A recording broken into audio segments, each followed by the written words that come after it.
அதனால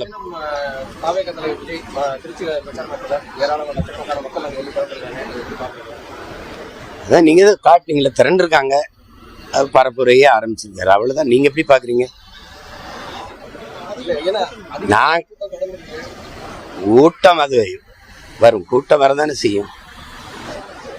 ஒரு நடிகர் இதுவரை திரையில பார்த்த ஒரு கலைஞர் இப்படி வரும்போது பார்க்கறது கூடுவாங்க.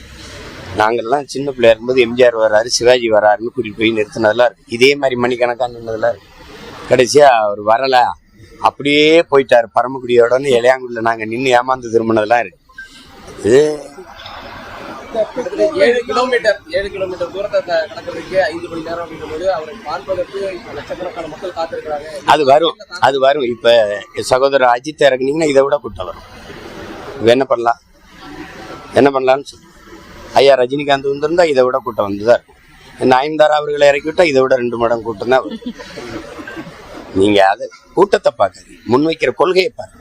உருப்படாது இல்லைன்னா உங்களை மாதிரி ஆளுகள்லாம் சேர்ந்துதான் அந்த நாட்டை நாசமாக்கிட்டே இருக்கிறீங்க.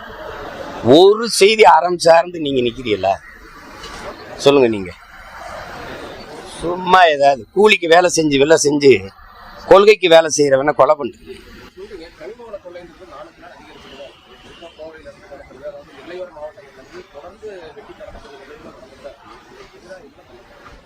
ஒரே வழி என்னை அதிகாரத்தில் அமர வைக்கிறது தான், வேற வழியே கிடையாது. இதை நீங்க என்கிட்ட கேட்குறீங்கல்ல, நேற்று ரொம்ப கூட்டம் வந்துச்சுங்களா, அவர்கிட்ட கேளுங்கள.